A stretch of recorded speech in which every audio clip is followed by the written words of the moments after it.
came with renewed hope mantra, but he has forgotten. He's giving us shaggy. From the protest against the military rule in the 1990s to the hashtag Occupy Nigeria movement in 2012 and the global sensation of the hashtag EndSARS protest in 2020, among others, Nigeria has a rich history of civil resistance. Each protest has had varying degrees of success in achieving its objectives.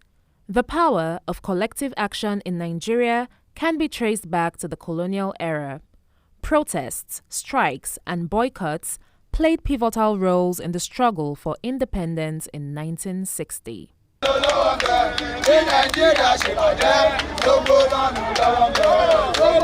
Most people are hungry, most of the citizens. And even like as a businessman, the customers are not turning up. Like things have went downhill. As in, I'm short of words to explain.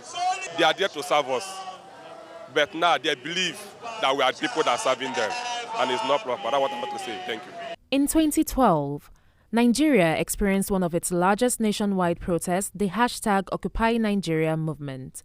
Triggered by the government's removal of fuel subsidies, the protest brought the country to a standstill, uniting Nigerians across ethnic and religious divides in their opposition to economic hardship. 64 years after independence, the removal of subsidies seems to have plunged the nation deep in hunger. For many, the promise of a better tomorrow feels distant. Inflation rises while wages remain stagnant. The basic necessities such as food, fuel, and housing have become luxuries for the average Nigerian. Fuel scarcity persists despite Nigeria's wealth in oil. Families are forced to make hard decisions of survival over comfort and hope over despair. What we have seen over the past 64 years is the increasing worsening of our lot as working people. We have seen a situation in which poverty rate has continued to increase. We have seen a situation in which access to basic services has continued to reduce, such that education is almost totally inaccessible for the child of the common man today, such that food is almost inaccessible for the bulk of Nigerian people today. We have too many of our people sleeping on the streets who are homeless today. That is the situation we are in today. Nigerians are hungry and suffering. Formerly, we used to buy 1 derrick of beans for 500. Now it's 2,000 naira for loin. The white one is 1,005. One pieces of fish before, it was 300, 500. Now it's 4,000 naira. This is the first time in my life at age 56 that I'm seeing an Independence Day being celebrated with mass protest. Nigerians are not happy.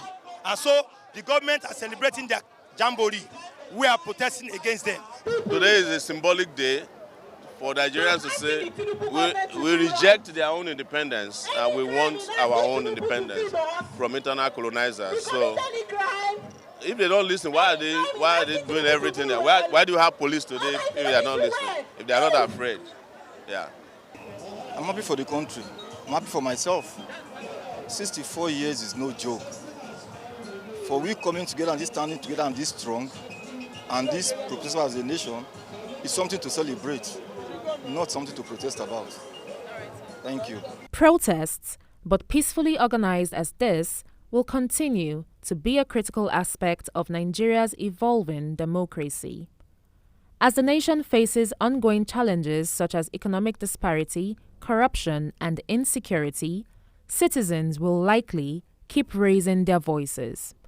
As Nigeria turns 64 as an independent nation, the role of activism cannot be overemphasized.